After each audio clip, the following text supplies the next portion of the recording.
আসসালামু আলাইকুম। আশা করছি আপনারা সবাই অনেক অনেক ভালো আছেন, সুস্থ আছেন। দীর্ঘ অনেক দিন পর আপনাদের মাঝে ফিরে এসেছি। এখন থেকে প্রতিটি স্মার্টফোনের ভিডিও খুব শীঘ্রই নিয়ে আসার চেষ্টা করব।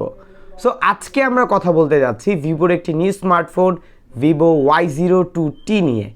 এই স্মার্টফোনটি আপনারা পেয়ে যাচ্ছেন 14,999 টাকায় এবং আমাদেরকে অফার করছে 4GB র্যাম, 64GB রম, রয়েছে 5000 mAh এর ব্যাটারি সহ আরও অনেক কিছু। সব কিছু নিয়ে আজকের ভিডিওতে আলোচনা করব। সো কথা বাড়াতে যাচ্ছি না, আপনারা দেখছেন আপনাদের প্রিয় channel JK TechBD YouTube channel. Viewers, এখন আমরা দেখব এই স্মার্টফোনটির বক্স কন্টেন্টে আমরা কি কি পাচ্ছি। বক্সটি ওপেন করলেই পেয়ে যাবেন কিছু ইউজার ম্যানুয়াল গাইড, রয়েছে একটি সিম ইজেক্টর পিন, টাইপ এ টু টাইপ বি একটি ক্যাবেল, রয়েছে 10 ওয়াটের একটি অ্যাডাপ্টার এবং সর্বশেষ ভিভো Y02t স্মার্টফোনটি। এই স্মার্টফোনটির ডিজাইন এবং বিল্ড কোয়ালিটির কথা বলতে গেলে এই স্মার্টফোনটির যে আউটলুক, এই স্মার্টফোনটির আউটলুকের সাথে ভিভো Y02 এবং Y02 এর সাথে পুরোপুরি মিল রয়েছে। আসলে যদি বলি ভিভো Y02t, এটি হচ্ছে ওই দুটি স্মার্টফোনেরই একটি ভেরিয়েন্ট যা 4GB 64GB র্যাম এবং রম দিয়েই লঞ্চ করা হয়েছে। এই স্মার্টফোনটি ব্যাক প্যানেলটি পুরোপুরি ফ্ল্যাট, যা দেখতে মোটামুটি ভালোই লাগছে। রয়েছে একটি বড়সড় ক্যামেরা বাম্প, সাইড প্যানেলে পাচ্ছেন একটি পাওয়ার বাটন এবং ভলিউম লকার, লেফট প্যানেলে পেয়ে যাচ্ছেন ডেডিকেটেড একটি সিম ট্রে পয়েন্ট এবং স্পিকারটা ওপরে দেওয়া হয়েছে। স্পিকারটা ওপরে হওয়ার ফলে স্মার্টফোনে আপনি যখন লাউড স্পিকারে কথা বলবেন জাস্ট কানে রেখেই কথা বলতে পারবেন। সো এটা একটা সুবিধা রয়েছে। নিচের দিকে পাচ্ছেন 3.5mm earphone port, type B charging port এবং একটি মাইক্রোফোন পোর্ট। এই স্মার্টফোনটির ফ্রন্ট প্যানেলে ইউজ করা হয়েছে ইউ নচ ডিসপ্লে। আসলে সত্যিকার অর্থে 15,000 টাকা প্রাইস পয়েন্টে তারা কোনো প্রকার ফিঙ্গারপ্রিন্ট সেন্সর ইউজ করেনি। এটা আমার কাছে একদমই ভালো লাগেনি, কেননা এই প্রাইস পয়েন্টে আমরা সবাই একটি ফিঙ্গারপ্রিন্ট সেন্সর আশা করি। এছাড়া এটার যে সাউন্ড কোয়ালিটি সেটা আমার কাছে অ্যাভারেজ লেগেছে। তবে এই 15,000 টাকার মধ্যে এই স্মার্টফোনটির ডিজাইন আপনাদের কাছে কেমন লেগেছে অবশ্যই কমেন্ট করে জানাবেন। বাট আমার কাছে যেটা মনে হয়েছে যে এই প্রাইস সেগমেন্টে অন্তত এটার ডিজাইনটা কিছুটা পরিবর্তন নিয়ে আসা উচিত ছিল। ডিসপ্লের ক্ষেত্রে এই স্মার্টফোনটিতে ইউজ করা হয়েছে IPS HD+ রেজুলেশনের একটি ডিসপ্লে এবং এখানে 60 হার্জের রিফ্রেশ রেট পেয়ে যাচ্ছি। স্মার্টফোনটি কন্টেন্ট ওয়াচিং এক্সপিরিয়েন্স আমরা অন্য সকল IPS ডিসপ্লেগুলোর মতোই পেয়েছি। এছাড়া এটা যে চিন এবং বেজেল এরিয়া সেটা কিছুটা ন্যারো করা গেলে আরেকটু দেখতে বেশি প্রিমিয়াম লাগতো। এছাড়া স্মার্টফোনটির মধ্যে আমরা কোনো ধরনের নেগেটিভ ইস্যু দেখতে পাইনি এবং স্মার্টফোনটির টাচ রেসপন্স নিয়ে কোনো ধরনের ইস্যু আমরা ফেস করিনি। সো প্রাইস অনুযায়ী এই স্মার্টফোনটির মধ্যে যে ডিসপ্লে প্রোভাইড করা হয়েছে সেটা ঠিক আছে বলা যায়। তো এবার আমরা কথা বলতে চাই এই স্মার্টফোনটির পারফরমেন্স নিয়ে। এই স্মার্টফোনটি আপনারা পেয়ে যাচ্ছেন 4GB RAM, 64GB ROM ভেরিয়েন্টে।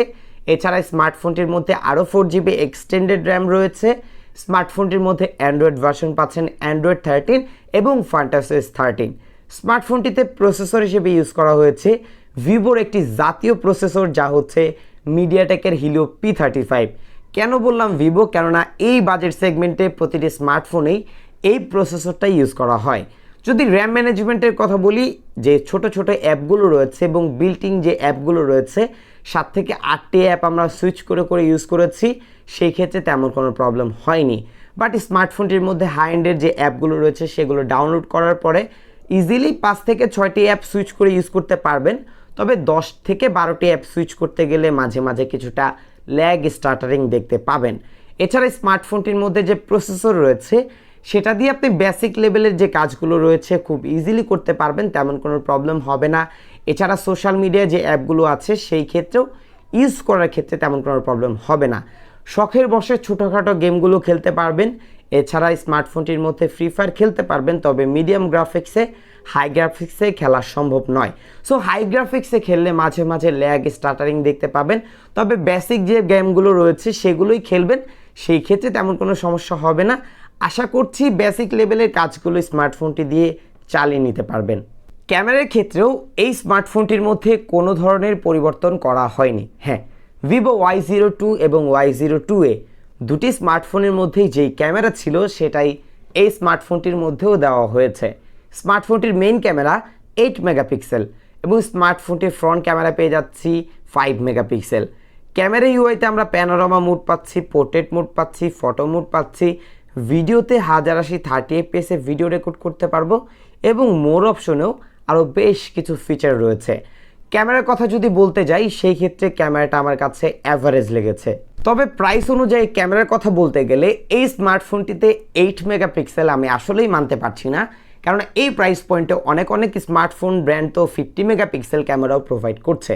But 50 megapixel না হোক, অন্তত 13 মেগাপিক্সেল হলে এটার রেজাল্ট আরও অনেক বেটার হতো এবং ফ্রন্ট ক্যামেরাতে অন্তত 8 মেগাপিক্সেল প্রয়োজন ছিল। সো আমরা বেশ কিছু ছবি এখন দেখব। ক্যামেরার রেজাল্টের কথা বলতে গেলে আপনি যদি ডে লাইটে এই স্মার্টফোন দিয়ে ছবিগুলো তুলেন, মোটামুটি একটা ক্লিয়ার পিকচার পেয়ে যাবেন। ডিটেল কোয়ালিটি 8 মেগাপিক্সেল অনুযায়ী ঠিকঠাক ছিল। এছাড়া স্মার্টফোনটির ডাইনামিক রেঞ্জ, স্মার্টফোনটির কন্ট্রাস্ট রেশিও সেটা আমার কাছে মোটামুটি অ্যাভারেজ লেগেছে। বাট এটার ডিটেল কোয়ালিটি, ক্যামেরা কোয়ালিটি আর একটু বেটার হলে বেটার হতো। এই স্মার্টফোনটির যে ফ্রন্ট ক্যামেরা, সেটা দিয়ে আপনি কাজ চালিয়ে নেওয়ার মতো ছবি পাবেন এবং ভিডিও কলের ক্ষেত্রেও আপনার কাজ চালিয়ে নিতে পারবে। তবে লো লাইট হলে এটার মধ্যে প্রচুর নয়েজ দেখতে পাবেন, ডিটেল কোয়ালিটিও প্রচুর লস হয় এবং ছবিগুলো বেশ স্মুথ করে ফেলে। তবে ডিরেক্ট সানলাইট বা ভালো লাইট কন্ডিশনে মোটামুটি একটি ইউজেবল ছবি দিতে পারে। এই স্মার্টফোনটির যে কনফিগারেশন, অনেক কিছুই আমাকে স্যাটিসফাই করতে পারেনি। তবে একটি বিষয় আমাকে স্যাটিসফাই করতে পেরেছে, সেটা হচ্ছে স্মার্টফোনটির ব্যাটারি ব্যাকআপ। এটার মধ্যে যে 5000 mAh এর ব্যাটারি রয়েছে, সেটা নর্মালি যদি আপনি ইউজ করেন, বেসিক লেভেলে ইউজ করলে অনায়াসে প্রায় 1.5 দিনের মতো ব্যাটারি ব্যাকআপ দিতে সক্ষম এবং হেভি ইউজ করলেও একদিন ইজিলি পার করতে পারে। এবং এই স্মার্টফোনটির বক্সে আপনি একটি 10 ওয়াটের চার্জার পাচ্ছেন, যা দিয়ে স্মার্টফোনটিকে চার্জ করতে প্রায় 3 ঘন্টার কাছাকাছি সময় লেগে যায়। বাট 18 ওয়াটের সাপোর্ট থাকলে ভালো হতো এবং বক্সে যেহেতু 10 ওয়াট দেওয়া হয়েছে, এখানে type C charging port use করলে বেটার হতো। আসলে এই মুহূর্তে প্রতিটি স্মার্টফোনের প্রাইস কিন্তু বেড়ে যাচ্ছে, এটা আমরা সবাই দেখছি। 1000 টাকা, 2000 টাকা, 15-16 হাজার টাকার যে স্মার্টফোনগুলো রয়েছে, সেগুলোরও 2000 টাকা পর্যন্ত দাম বেড়ে গেছে। সো এই ঊর্ধ্বগতির বাজারে এই স্মার্টফোনটির যে কনফিগারেশন, সেটা আরেকটু বেটার হতে পারতো। হ্যাঁ, এই স্মার্টফোনটি 4GB র্যাম, এটা ঠিক আছে। স্মার্টফোনটির মধ্যে আমরা P35 প্রসেসর পাচ্ছি, সেটাও আমি মেনে নিলাম। তবে এই প্রাইস পয়েন্টে এটার ক্যামেরাটা আমার কাছে বেশ লোই মনে হয়েছে এবং একটি সাইড মাউন্টেন ফিঙ্গারপ্রিন্ট সেন্সর থাকলে অনেক বেটার হতো এবং এটার চার্জিং পোর্টটাও দেওয়া হয়েছে টাইপ বি চার্জিং পোর্ট, এটা টাইপ সি হলে বেটার হতো। সো এই বিষয়গুলোকে যদি আরেকটু বেটার করা যেত, তাহলে কিন্তু এই স্মার্টফোনটি হয়তো আমি রিকমেন্ড করতে পারতাম। বাট বর্তমান সিচুয়েশন অনুযায়ী যদি ভিভো বা ইন্টারন্যাশনাল ব্র্যান্ডগুলোর কথা চিন্তা করেন, কিছু স্মার্টফোন ব্র্যান্ড অনেক ভালো কাজ করছে, চাইলে এই প্রাইস পয়েন্টে সেই স্মার্টফোনগুলো দেখতে পারেন। বাট আপনার যদি মনে হয় আপনি শুধুমাত্র ভিভো স্মার্টফোনের মধ্যেই আপনার স্মার্টফোনটি পারচেস করতে চান, সেক্ষেত্রে এই স্মার্টফোনটি দেখতে পারেন। এছাড়া এই স্মার্টফোনটিকে ইগনোর করতে পারেন। সো ভিউয়ার্স, এই ছিল আজকের ভিডিও। যদি ভিডিওটির মাধ্যমে আপনি উপকৃত হয়ে থাকেন, ভিডিওতে লাইক করবেন, কমেন্ট করবেন, শেয়ার করতে ভুলবেন না। বিদায় নিচ্ছি, আপনাদের ভাই জাকারিয়া হাসান পার্থ। আসসালামু আলাইকুম।